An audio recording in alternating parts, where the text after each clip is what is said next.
All right, welcome to the Scott Abel Fitness Podcast. I'm Mike. I'm here with Scott Abel.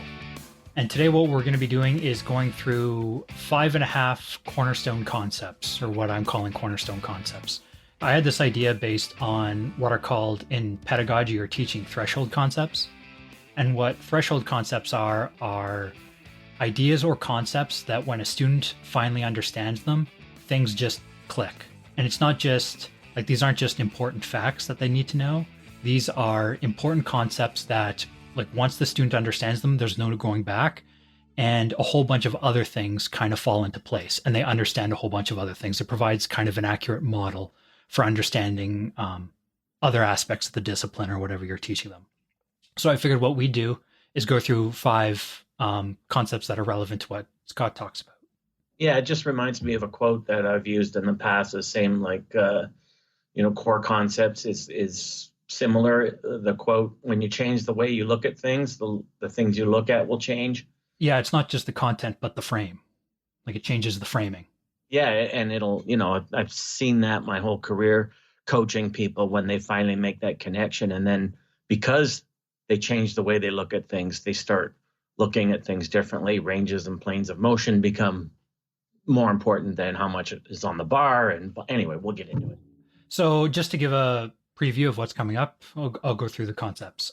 So first one would be biofeedback and inside out versus outside in. Second one, a concept that is related to that, but also other things that I'm just going to call the broad strokes. And then concept 3A, we'll call train the muscle, not the movement. And it's the muscles that work the weights, not the weights that work the muscles. I'm kind of combining those two things.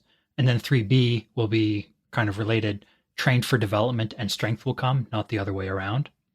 And then concept 4, metabolism as the sum total of all the chemical and hormonal processes in the body, not just like calories in, calories out. And then concept 5 would be related to that, calorie burning versus calorie investing, and reframing that in that kind of way and thinking in the long term and things like that. So let's start with concept 1, inside out versus outside in, or / AKA biofeedback. Scott, you want to start with this one? Yeah, so talk about synchronicity. I was just working on something else with some research stuff, and a good piece of research came up that'll probably be able to thread through a lot of these concepts. But I'll just mention the research, and I'll explain the difference between biofeedback and outside in. So the study's called Between Meal Energy Intake on Body Composition, Performance, and Total Caloric Consumption in Athletes. And this is from the Medical Science, Sports, and Exercise Journal, 2005. What they did was they took 60 male and female college athletes, and they added snacks in 3 times a day for a total of 750 calories versus a non-calorie placebo group. And after 2 weeks of adding snacks, resulted in significant, and they used the word significant, not me, significant reduction of body fat, increased lean mass, improvement in power and endurance, because they were athletes, they were being studied, but no change in weight. No change in weight, because what happened was the subjects instinctively reduced their food intake at other meals. After removing the snacks later on in the study and resuming the way they were eating before, their body comp returned to its former status as well. So there was a lot of conclusions there, but it's a lot about how metabolism works inside out. You don't have to second guess the body, and that metabolism must be fed to be optimized. You can't focus on the scale going down and think that that always equals progress if other indicators are not accounted for. So they added snacks in, boom, increase in performance, increase in lean mass. Let's just clarify, like, what are some examples of outside in? So outside in would be these athletes, let's say before the study, worrying about weigh-ins, not testing any other parameters, worrying about keeping calorie levels the same because that's what they're used to. Like, it would never dawn on someone to add in calories as snacks because they would be focused on outside in things, how much weight they're lifting, what the scale says, all these things that the fitness industry teaches us, right? Oh, you got to have an app for that. You need an app. You got to be like counting your calories. You got to be stepping on the scale. You got to record how much weight you're lifting. Yeah, so Uh, almost anything that you can quantify. yeah, from the outside in, which gives you what we call the illusion of control, right? So what we see in this study is stimulus was introduced in a specific way, and what it led to was inside out stuff that was all good, all positive, increased lean mass, increased performance, all those kind of So things. it sounds like the inside out changes that these people made were sort of like they were unconscious. They just sort of naturally adapted their other meals and things like that. Yeah, well, they were part of a study, don't forget. So they were introduced the new stimulus, which was adding snacks. But by adding the snacks in, they just automatically and naturally reduced the size of their meals, their other meals that they were previously having. Yeah, sure. So my point though is that a lot of people won't like that's relevant. There are a bunch of times where this will happen and it's a good thing. But for a lot of trainees or someone looking to lose weight or add muscle or whatever it might be, there are times where they need to read their own quote unquote inside out biofeedback and like not just consciously like let it happen, but they need to like consciously think about and assess their inside out biofeedback and make changes or tweaks accordingly. Yeah, and a lot of the times when you're focused on the outside in stuff, you create a faulty filter of what's working and what's not working, right? So you tend to double down on the things that aren't working. Like what we see here is, again, the inside out changes. So they got leaner, they increase lean mass, and they got leaner at the same time, but the scale didn't change at all. Yeah.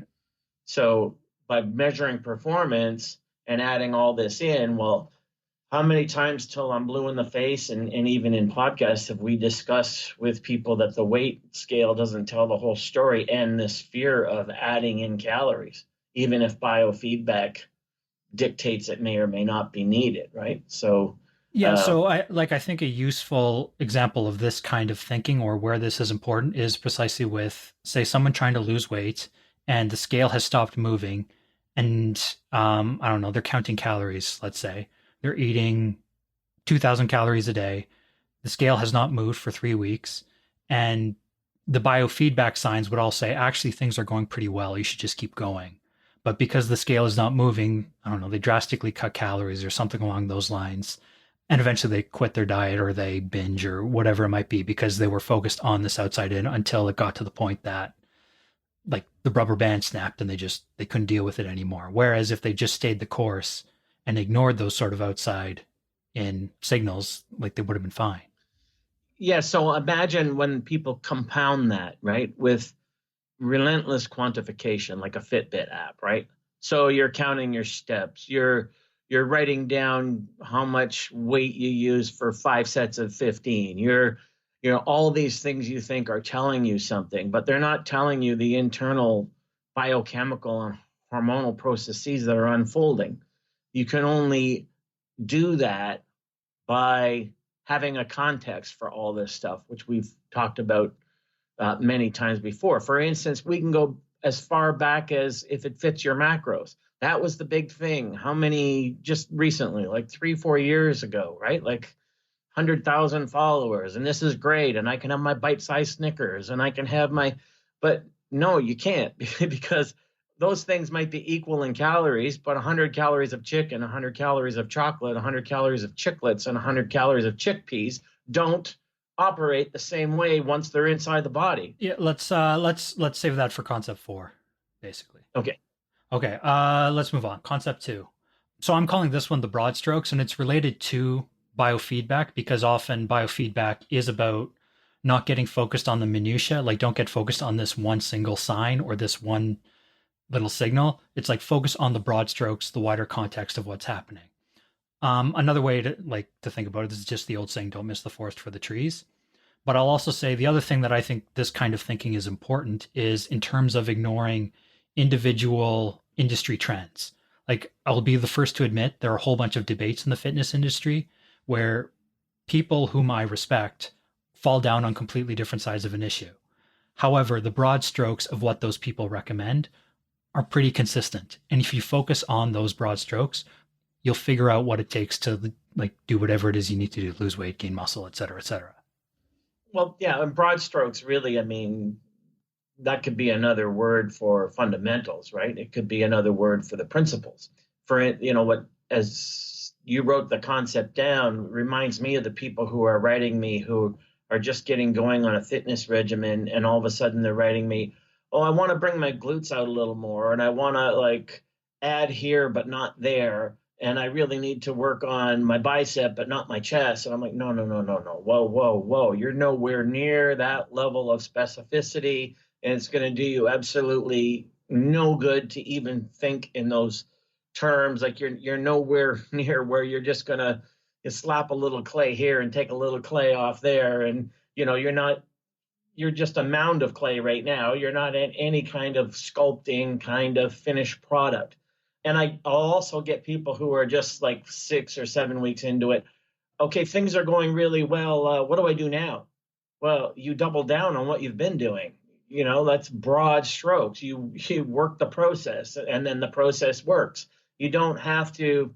I was just saying this in a client email today, who that very topic came up, and there's the old Tao Te Ching expression: "Frying a fish is spoiled with too much poking." Right? It's just like you don't need to be constantly poking at your process, and I got to vary this and I got to vary that, and okay, it's been 3 weeks. What do I do now? Well, you know, we've talked about this when we've done podcasts with my transformation guests, right? Like JP and other people. It's like, oh, well, what did they do? Well, they wrote it out. Like they kept doubling down on the same thing. Oh, this is working and it's been working. Well, if it ain't broke, you don't fix it.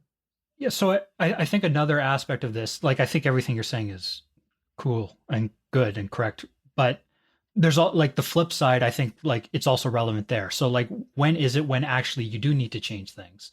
But the time when you do need to change things is when like there is more than one signal telling you to. Like you're not hyper focused on, oh, I was really hungry today, therefore I have to completely change my diet. Like no, man, just like write it out and wait a bit. But if that is a consistent thing and there are other signs like I don't know, you're losing sleep and you're starting to feel less oomph in the gym and this other thing is happening and this other thing is happening, then you start paying attention to like this sort of broader shift that you can like clearly see is happening. And then yes, maybe you need to change things or try something. But the point there is to zoom out for a sec and like again, not miss the forest for the trees. Yeah, and that's the thing. The neophytes and the people who never get there, they're always focused on the zooming in instead of the zooming out. And part of my job is no, no, no, bigger picture, bigger picture, bigger picture.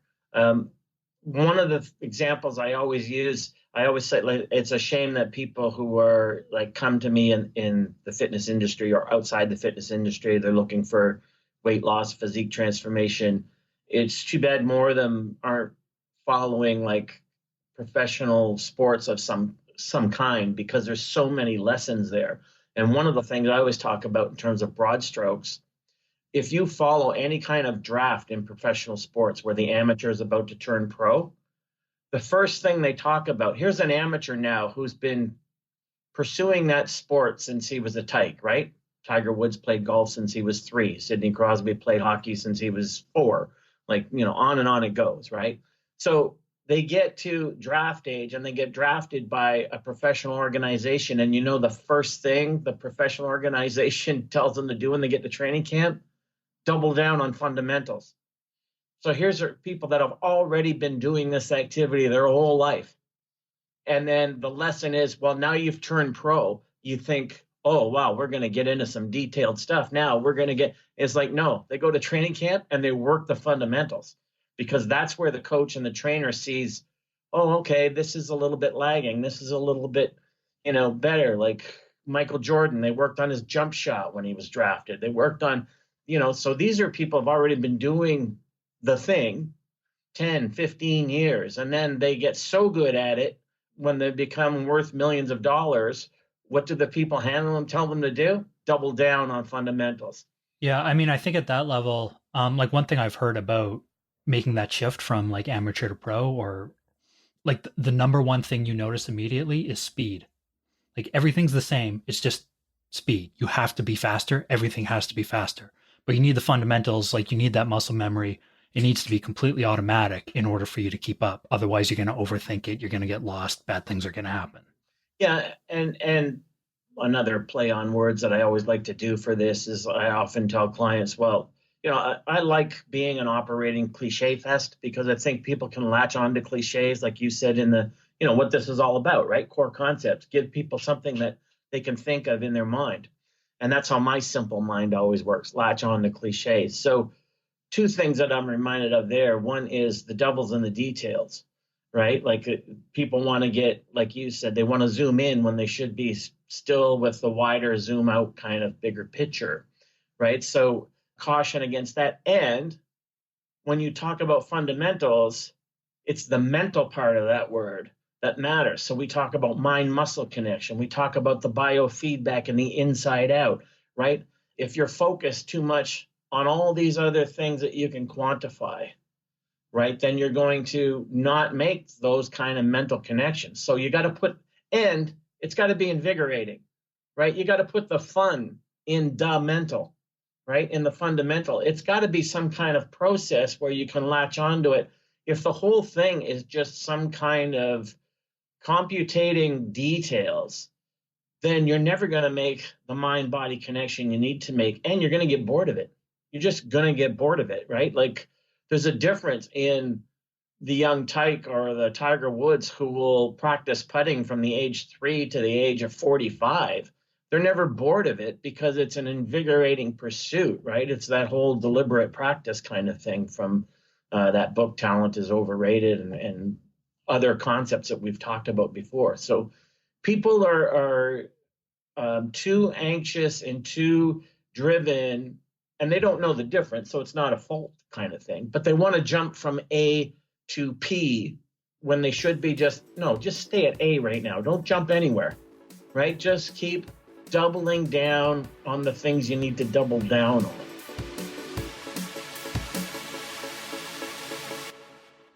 I think that might work as a good transition for the next concept, which is something people should probably double down on. And it's the idea of train the muscle, not the movement. And then the corollary, the muscles work the weights. It's not the weights that work the muscles. Depending on your goal. If your goal is to be a power lifter and see how much you can bench press one time, then the weights work the muscles because you're not really concerned with anything else. So, but people sort of conflate all these things together. So in front of train the muscle, not the movement, and the muscles work the weights, not vice versa, is that when training for development, when training for physique transformation, these things tend to be true. And I've had to point this out since I didn't even have the phrase in mind at the time. It was just a commonality that kept presenting itself, right? People were doing a pull down and it was all about the pull down. Well, no, it should be all about the muscle you're trying to work and how you're trying to work it. And you can go right back to, like, again, Bodybuilding 101, right? Pumping Iron, the original movie. I mean, I don't know how many times I tell people, watch it, rewatch it. Watch it, rewatch it. Every time you're going to get yourself trapped into how much you're lifting and writing down the wrong things, then go and watch Pumping Iron and see. There's no one's writing in journals. Nobody has headphones on. Nobody's, sitting between sets scrolling through their phone. But what they are is target training, right? They're training the muscle, not necessarily the movement. And you can see that connection. Yeah, I mean, I think pull downs that's a good example. That's also like it's a very difficult one. Like a lot of newbies will have a lot of difficulty trying to feel their lats doing a pull down, right? Like you can probably feel it a little bit better. Tell them like pull with your elbows, not with your hands or something along those lines, but it's still difficult. One exercise where I think anyone can feel this might just be because it's an isolation, but I also think it's the muscle, like bicep curls. Because also in the gym, you can see like the opposite of train them or the muscles work the weights, not the weights that work the muscle, would be someone just trying to get a weight from A to B, from the bottom of the rep to the top of the rep. And they're just throwing the weights. They're not using the right muscle. It's just horrible. And with a bicep curl, you see that all the time in the gym, right? But also with a bicep curl, I think it's easier than it is with even other isolation exercises, like say a leg extension, to very much feel your bicep work the weights. to almost like, even though your hands are the thing that are like most connected to the dumbbell or the barbell or easy curl bar or whatever it might be, even though your hands are the thing that's connected, you can focus on the bicep and let the bicep move the weight through the movement. And I think once you try that, like that is when it kind of clicks for you that like, oh, this is what should be happening. I'll tell you a little story from back in the day, if you don't mind a little anecdote. I was at a Fred Hatfield seminar, and he was doing stuff in the gym. Now, keep in mind, Dr. Squat Fred Hatfield was all power lifter. That's what he did, right? The first man to squat 1,000 pounds. He was all about the numbers. So he was trying to give a bodybuilding kind of seminar because he had just got done working with Frank Zane and yada, yada. So he was doing this example where going up and down the rack, doing dumbbell curls for biceps, right? Yeah, up and down the rack, up and down the rack. And the comment afterward from the trainee was, holy crap, even my calves hurt. And everybody was clapping and high-fiving. And I'm like, but you're doing bicep curls. There's no way in hell your calves should hurt. Like, what are you people clapping about? Why are your calves hurting and sore if you're doing bicep curls? You're training the movement. That's why. You're not training the muscle. And I mean, God forbid, back then I could cross words with Fred Hatfield, especially when you got that groupthink mentality where everyone thinks this is just some kind of brilliant concept, right? But it was completely wrong. Like, you're going up and down the rack training biceps. You're obviously, if your calves hurt, that means you're obviously swinging them into position by going up on your toes from the bottom of the movement once the biceps are fatigued. So you're basically doing a little bit of a calf raise, and you're calling it a bicep movement. Yeah. I mean, and this was a seminar at the time of the best who didn't get it, who completely didn't get it. And I remember thinking to myself, if Arnold was in the room right now, he would have said the same thing I just said.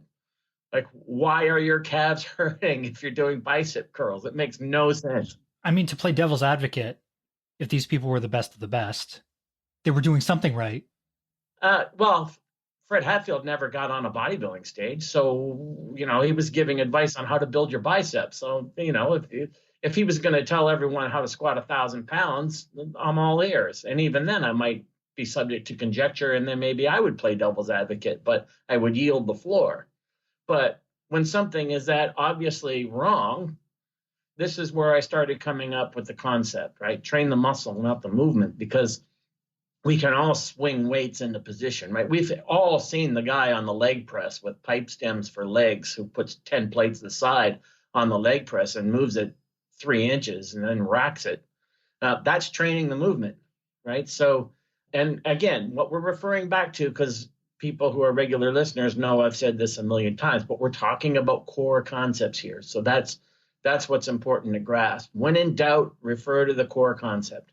Yeah. So for this one, before we move on to the next train for development, strength will come, not the other way around. We have a client email here that I thought I would read out because, Scott, I think you have a few comments on it. So I'll just go through it first. I've always wrote down my overall feedback from my workout time and recorded weight for each exercise and how many reps at the end of my workout.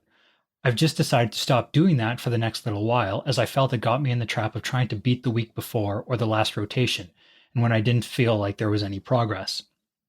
So I've made the decision to not record that at all and just focus on being in the gym and lifting as much as I can within controlling the weight and feeling it in the muscle I'm aiming to use.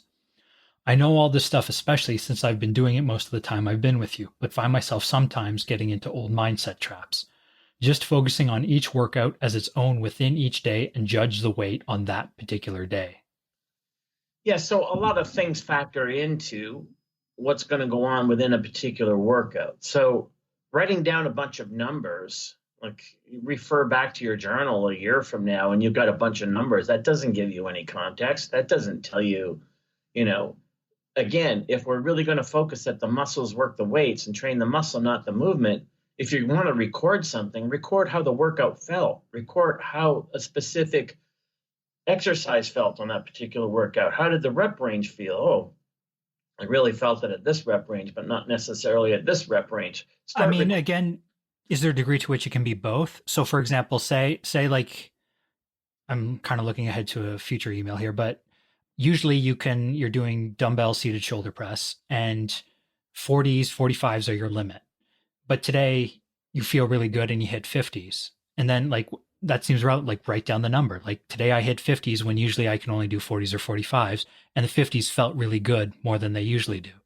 That seems to me a time when like the numbers are very relevant, and they're very relevant to the kind of inside out kind of stuff we're talking about here.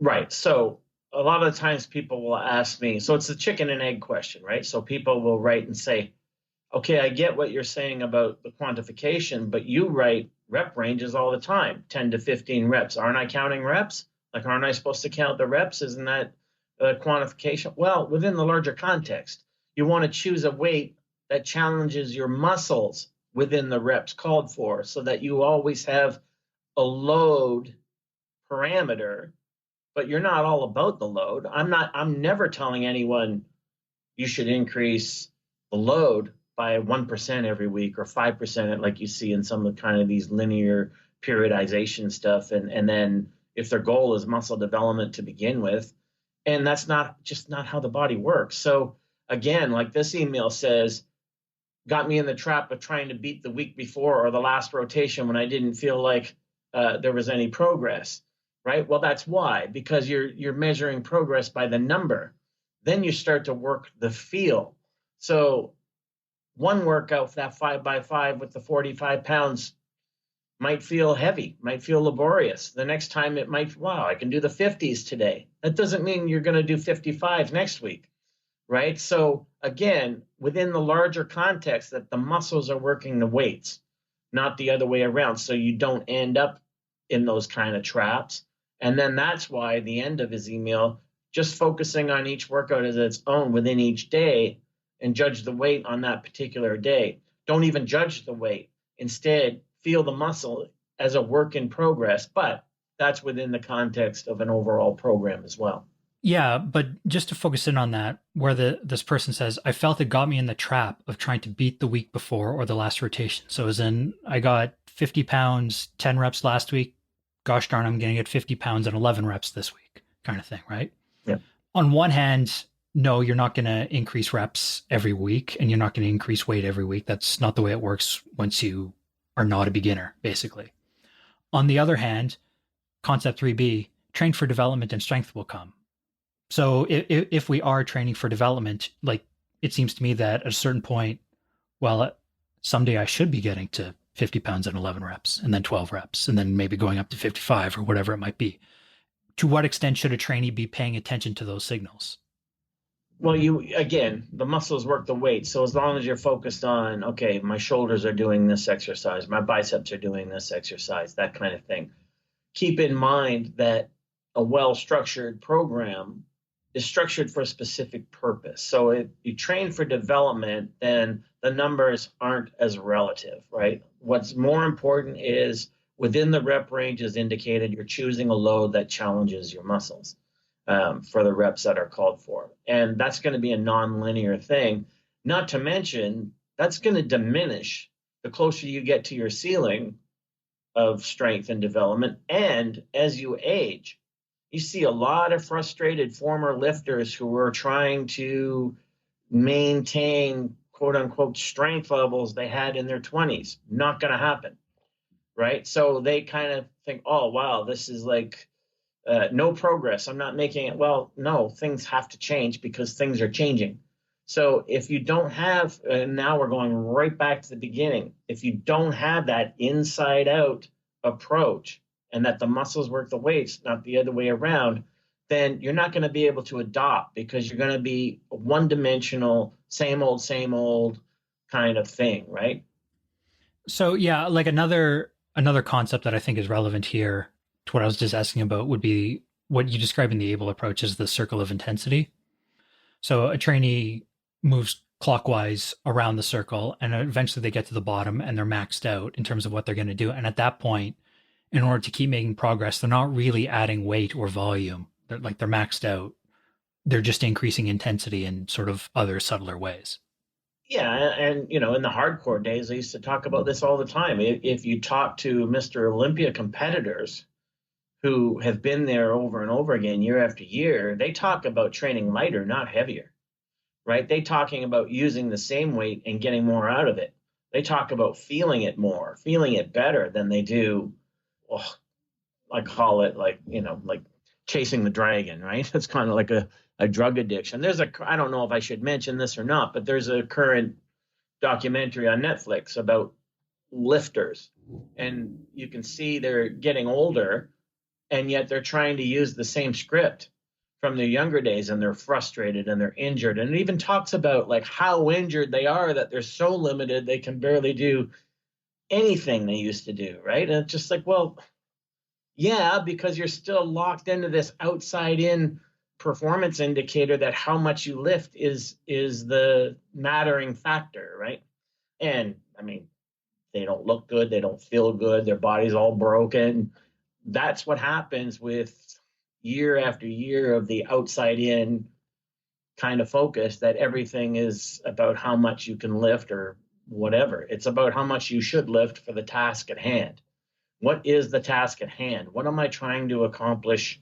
What is the best way to get there? And again, that's why we're doing this about Cornerstone concepts. So you can just immediately go into your head and go, yeah, the muscles work the weights. Train for development and strength will come. So to illustrate this one, I think a listener email might help illustrate it. This is actually, we'll post a link to he has a YouTube channel, I think. This is Stu from Home Studio Basics, listener. And he describes an aha moment that I think might be relevant. My main point was to say that I had an aha moment the other day. I'm doing your hard gainer solution and I'm on the second go through. The first exercise on one of the workouts was seated dumbbell shoulder press for 5. First set I used the 40s, second the 45s. Very easy, very fluid. After that, I thought to myself, well, I feel pretty strong today, why not try the 50s? Now, mind you, I haven't attempted the 50s in quite a while, probably early 2018. Back then, I couldn't even get them up at all, not even once. The other day, I got 2.5 reps. Now, I did try to get that third, but didn't force through it with bad form. And earlier in the email, you talked about getting injured, so you can sort of see why. Got about halfway through and knew it wasn't going up, so I just let it down. Don't get mad at me, Scott, LOL. I just want to see where it was at. One of the workouts next week has dumbbells for 5 again. I'm going to use the 40s, 45s and continue perfecting that form to where it's absolutely perfect. All this time going through your program and focusing on the mind-muscle connection and using the actual correct muscle to lift the weight, not going to failure, not trying to be a macho meathead, not trying to prove anything to anyone, has directly led to that strength gain. I know for a fact it has. I couldn't believe I was able to press that overhead. Some may laugh like that's weak sauce, but for me it's a huge milestone. Not trying to quote-unquote get strong has actually resulted in getting stronger. Who would have thought? My confidence absolutely skyrocketed the other day. Okay, so let's break that email down a little bit, and you can see a couple factors here. So he starts off the right way, right? The muscles work the weights. He starts off saying, the first set I used the 40s, the second the 45s. Very easy, very fluid. So he's using the biofeedback. Very easy, very fluid. But then the quantification syndrome, instead he starts to use that the weights work the muscles, because then he switches that biofeedback that felt really fluid, that felt, well, I feel pretty strong today, why not try the 50s? Well, I mean, to be fair, so if he's going up a bit too early, that's one thing, but the program called, you should be challenged within the rep range as indicated. So if he thought, you know what, it feels like I can get 50s for 5 reps, that's the weight for me. If he doesn't get it like that, he's wrong. But that, as you say, learn by doing. Actually, I'm not there yet. Time to stick with the 40s, 45s, which is actually what he decides to do in the end. Yeah, that's what I was going to get to. So because he chose the 50s by number and got 2.5 reps, so he's no longer in the range of success, no longer in the 5s, right? So you still see that kind of thing factoring in. And one of the things that popped through my head reading this is one of the reasons I like resistance bands so much. Because if you aim for a rep range with resistance bands, you don't really know what the resistance is. You just know the feel on the muscle, right? Like, oh, I can get 5 there, but it's a little shaky. Or, I choke up on my grip, I can make it harder. I don't choke up as much, I can make it easier. And it's just as fluid. So I like that about it because it makes it a lot easier to connect to the muscles working, whatever the implement is, right? In this case, resistance bands, because you're not tracking. How can you track other than I go to the next resistance band, but that still doesn't tell you how much, resistance in pounds that you're actually creating. So that's one of the ways around that. And, we've done a previous podcast on the resistance bands where I addressed this. So that just popped into my head on this, how you can get your head out of your butt when it comes to that stuff, right? But you can see the back and forth. And you're, like you said, it's right if something is too easy. But just because it's easy and it feels fluid, that doesn't necessarily mean, to jump up in resistance. It's still all about the effect that the muscles are working the weight. So that was challenging for the 5 reps indicate I'm just going to stay there. And you could stay there for, if you're close to your ceiling, then that's as long as you stay there, right?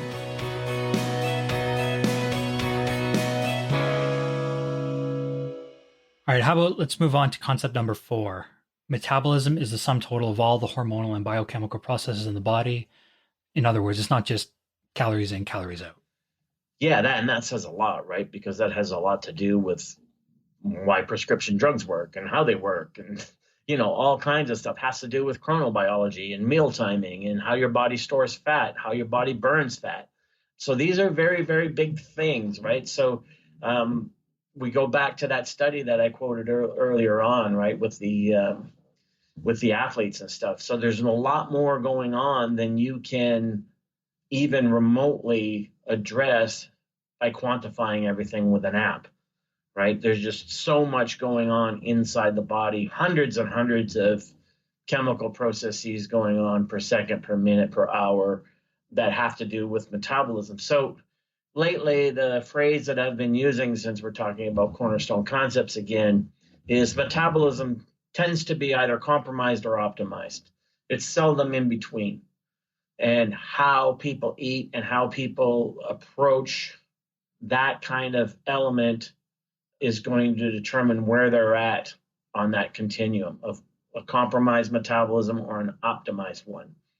Where people tend to get trapped the most is, again, using the weight scale and things like that, where the goal is to lose weight, but they don't realize that metabolism has to be fed. So a lot of the times, a lot of the people that sign up with me, weight loss, weight loss, weight loss, and they don't understand that the first thing I have to do is optimize their metabolism, because weight that is lost in a compromised metabolism isn't a weight loss that's sustainable. So I don't want to cut you off. I want you to keep going, but at this point, let's we're doing concepts 4 and concepts 5 at the same time, because I think everything you're talking about right now is also relevant to calorie burning versus calorie investing. Because it sounds almost like you're saying like, no.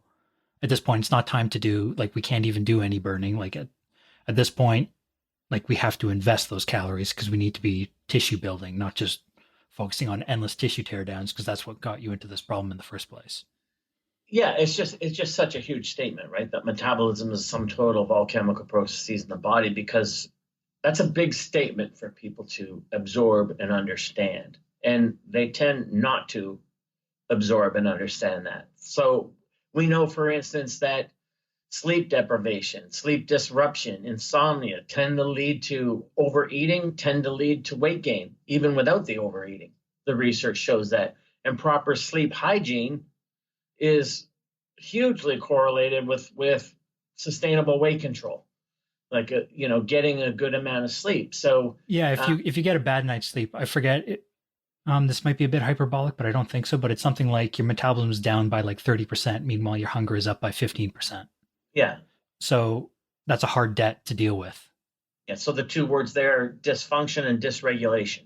And the more dysfunction and dysregulation we produce, the more metabolism ends up compromised. So, little things like when you eat, chronobiology studies show us that if we are going to overeat, do so early in the day, not late in the day. Little things like that. And they did studies there where people ate the exact same. They fed them the exact same. The only difference was what time of day they ate it. And people who ate the same amount of calories later in the day gained the most fat. People that did it earlier in the day did not. So we have all these kind of things that go into helping optimize a metabolism beyond thinking that there's a nutritional equivalent of eat this, not that, step on the scale, tells me everything I need to know, or everything I can track in an app. Yeah, I mean, earlier you mentioned if it fits your macros, which is sort of a very, like, is very much focused on calories in, calories out, right? Yeah. Now, that being said, I think very few people who espouse, like, if it fits your macros believe that all calories were totally 100% equal. Like, there were probably a few people like that, but most of them, if you ask them, like, do you think good things will happen if you eat nothing but ice cream for the rest of your life? They tell you, well, no. What they did believe was, sorry, twofold though. One, that the constitution of those calories was probably not as important as like other people said. And here I think there might actually be some overlap with things you've said, right? Like they would cite the guy who did that Twinkie diet. Like he eat 1,500 calories of gas station food and he still lost weight. They say, look, all that matters is calories in, calories out, which is not an implication of that in that strict degree. And then two, they would say that fitting in, and this is where it sounds reasonable, but it's a little bit surface level, like fitting in non-clean foods because they were reacting against like clean eating kind of thing Yeah. is actually good because you need to have moderation. And so it's important to like have a little bit of a Snickers bar every day or whatever it might be. Now, the only problem with that is that's mostly pretty short-term thinking. Like having a Snickers bar is actually not going to like satisfy your sugar craving or your sweet tooth. It's going to like, if anything, just activate your sweet tooth. Exactly. And I mean, it's short term instead of long term thinking is what I think it boils down to. Even the Twinkie diet guy, if people actually let him talk, all they heard was, again, talk about filtering concepts to create talking points. All people heard was the Twinkie diet, and of course just lambasted him. But he was a doctor. He was just trying to make a point that was also short term, that any kind of caloric deprivation will result in short-term weight loss. Doesn't mean it's healthy, doesn't mean it's fat loss, doesn't mean it's sustainable, doesn't mean it's optimizing anything.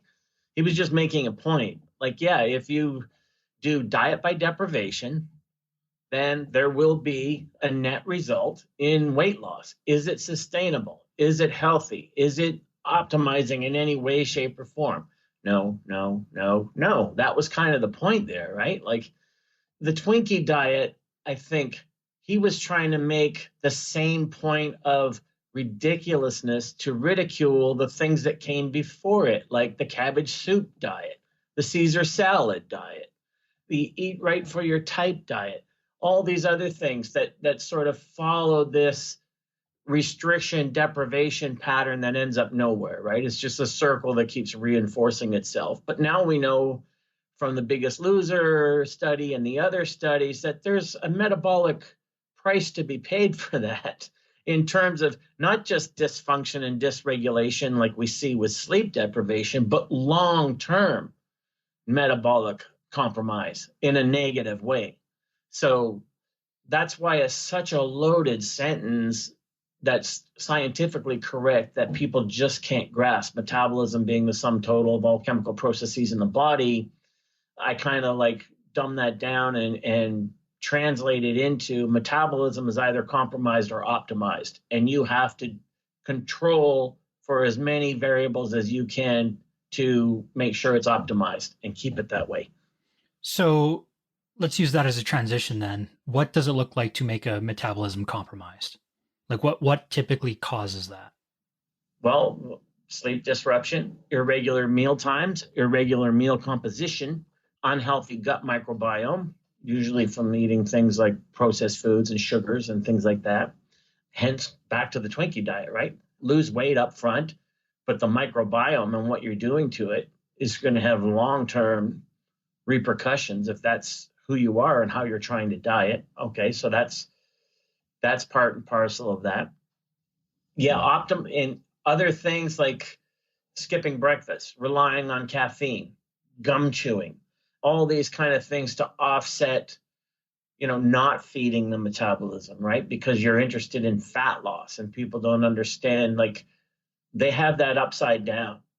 If weight loss is happening, it must be fat loss and good for my metabolism is the assumptions that are being made. It's actually the opposite. Feed that metabolism Focus less on the weight scale. And those are when the good things happen, because those are when things are sustainable and you don't have to try as hard. This is only going to be sustainable if it's not an arduous, ongoing, never ending source of stress. That equation is something your mind is always going to rebel against. So, how does one lose weight while optimizing the metabolism and doing what you have written down here as calorie investing? What is that subtle difference? Because theoretically, in both cases, you're running a caloric deficit of some sort. And let's say with the calorie burning one or the compromised metabolism, let's assume like, yeah, if you go on a super low calorie diet, like that's bad. Don't do that. For now, let's assume that this person is actually eating in a relative caloric deficit. They're just doing a bunch of other things that are bad. What's the difference between eating in a way that compromises the metabolism versus eating in a way or behaving in a way that optimizes the metabolism? So you mentioned it there just in passing, and I think the concept you mentioned, we can't just mention it in passing, right? Relative deficit versus absolute deficit. So there are people who have actually gained fat on 700 calorie a day diets or 800 calorie a day diets. What are you Or thinking of here? Like where have you seen people gain weight on 700 calories a day? seen it in, I don't have the studies with me, even though I'm looking at a bunch of them right now. But it's been referenced by, Because I think that, like that would be useful if we could link in the show notes. yeah, I'll try to find it. I was just watching a lecture by Pam Popper where she mentioned it, and I've seen it in other studies. But even if the 700 and 800 calorie diet doesn't have fat gain up front, it'll certainly have it down the road, right? As your body sort of down regulates metabolism, what happens there? I mean, this is the whole story of the history of dieting, right? When you do portion control, as in the fad diets where you get meals delivered to your door, basically portion control, which limits calories. So what happens is, as your body down regulates how it's burning fuel, right? So it's burning less fuel now because there's less fuel coming in, and your body's this great computer. It's also turning up its fat storing capacity, right? It's turning up the factory for fat storing, as it's also increasing your hunger levels. So you're getting the worst of all these worlds down the road. But no one's thinking about that, as long as they can fit into their wedding dress or be 20 pounds lighter for their high school reunion and all the other things that we see, right? Yeah, I mean, so that's the thing. I think a lot of people who do these extreme diets, it's not as if they don't know it's bad. They just think, oh, I'll do it anyway, and I'll suffer the repercussions later.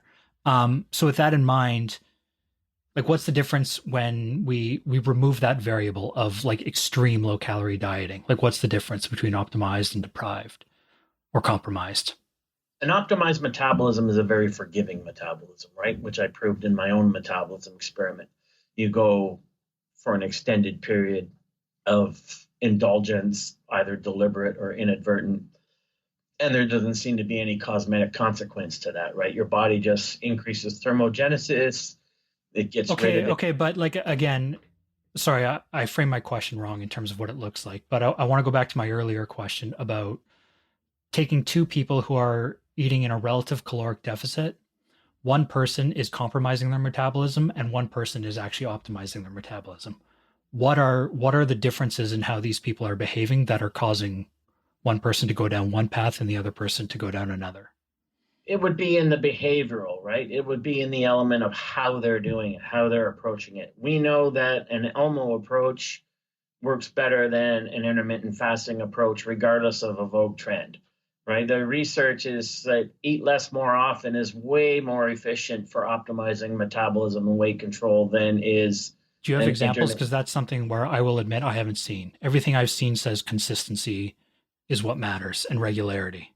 Well, we know from the study I quoted at the beginning, right? Look what happened. They added snacks and they ate less more often, because when they added snacks, they ended up eating less at their other meals. And what happened? They increased their lean mass, they optimized metabolism, their performance was better, and they burned fat. I mean, I haven't seen that study, so I can't comment on it. But you like you've said this before without that study. So do you have studies like other ones?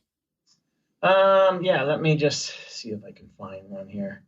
Um, I have a study. Let me just run this by you here. Sure. Effects of meal frequency on body composition during weight control in boxers from the Scandinavian Journal of Medical Science and Sports, 1996.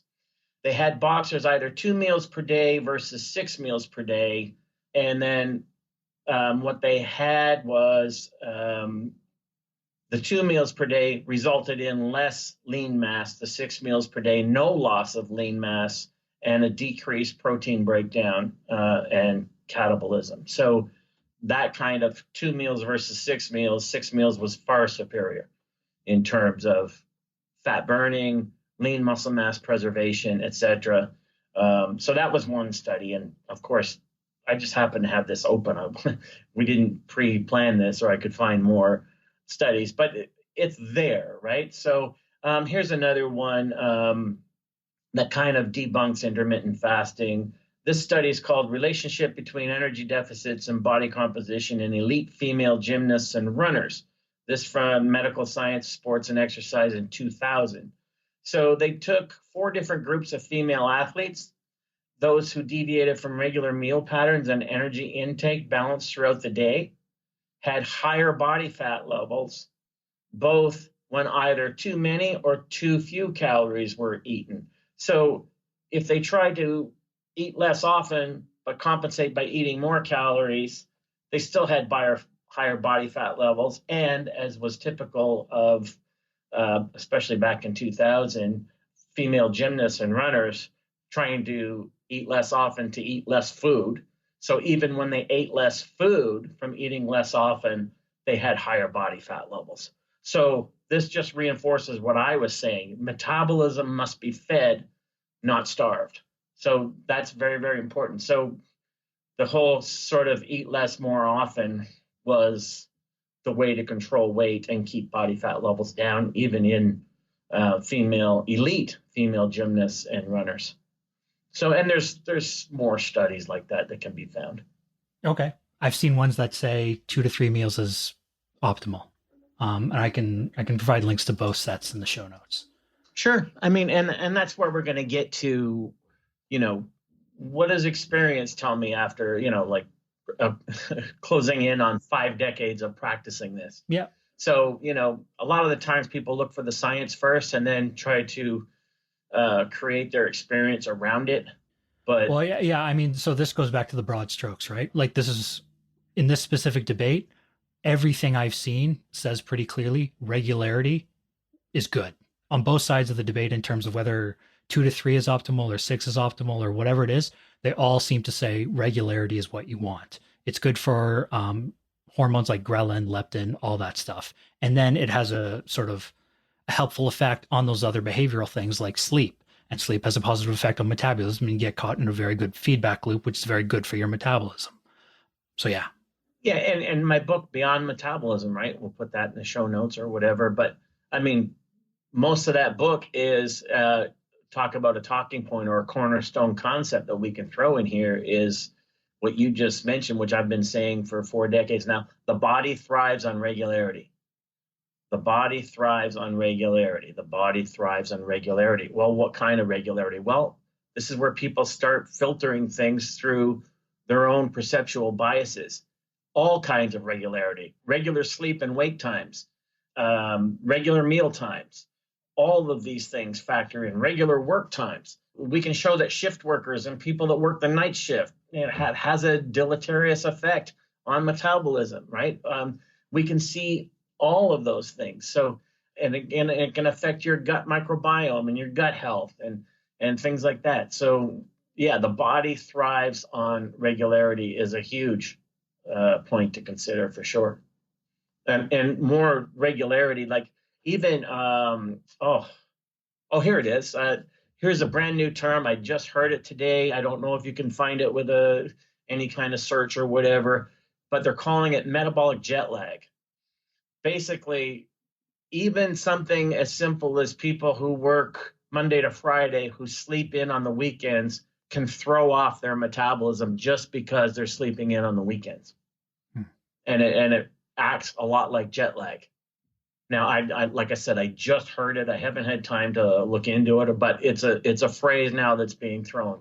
Yeah, I'd be curious what the correlations there are in terms of like why those people need to sleep in on the weekends. Like if there's other kinds of catch up their body is having to do, and that is related to the metabolism.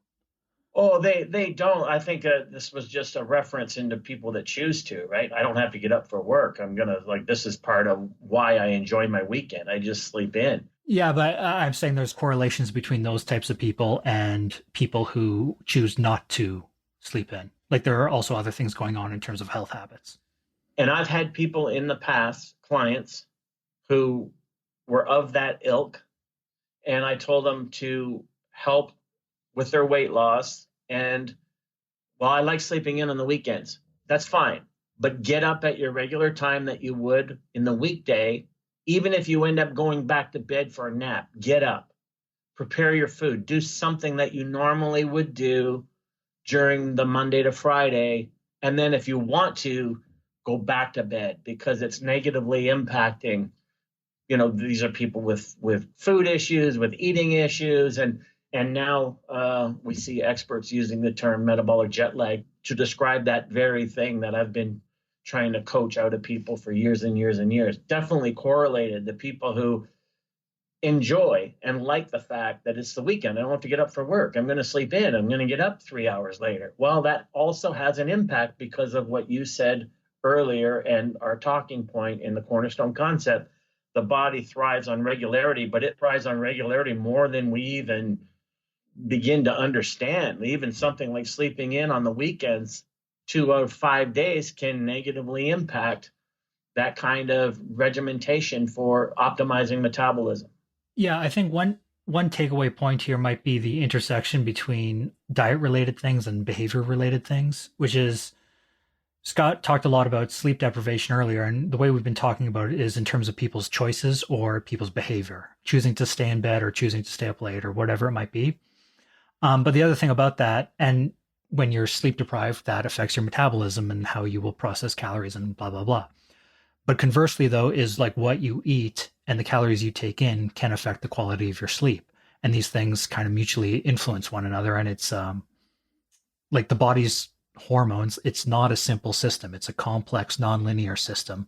And which is why focusing on just trying to optimize it more generally with like the basics is pretty much where you want to stay, as opposed to trying to find like the one or two secret variables, because those aren't going to do it for you.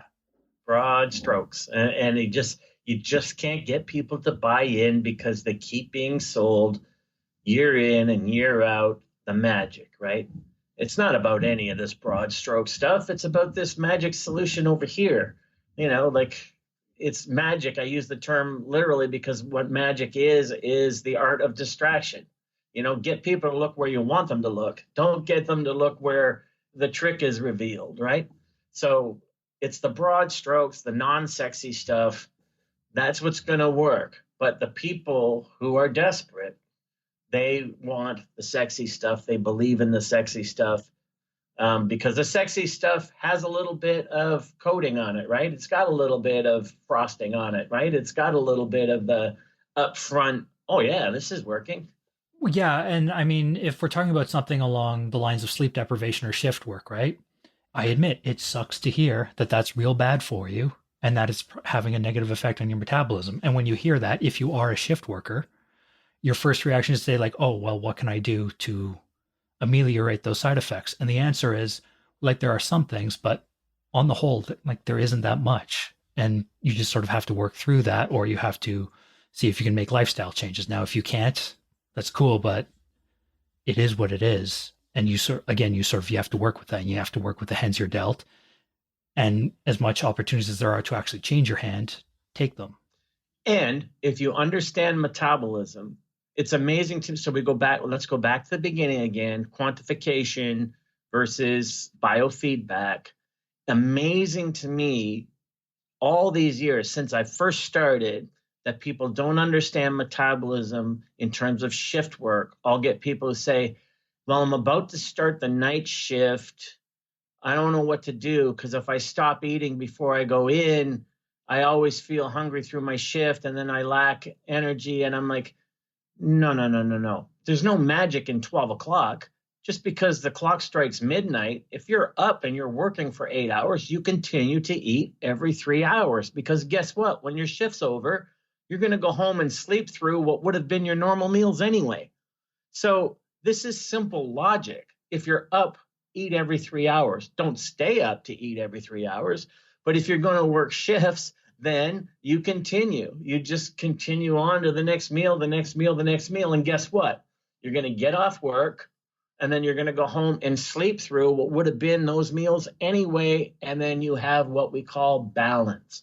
Yeah, or as close to that as you can get in that situation. Exactly. Yeah. All right, so I think that's a good place to wrap it up. We can return to some of these concepts just as for entire episodes to explore different aspects of them. So for now, we mentioned a whole bunch of things beyond metabolism, a bunch of studies, some other links. I'll have those on the show notes, which you can always find at scottabelfitness.com/podcast. And aside from that, Scott, do you have any final thoughts you want to wrap this up with? Just, the KISS principle. Keep it simple. When in doubt, don't let your mind overcomplicate things. When in doubt, go back to the simple stuff, the broad strokes that was Mike's idea to present in the first place. So that's what all this was supposed to be about. Create little easy to refer to sentences that you can remind your mind to think, right? And that'll influence your actions, your behaviors, your follow-throughs, things like that. Quality of mindset determines quality of behavior, but keep it simple. If your mind becomes a cliche fest, that's okay as long as it's the good stuff.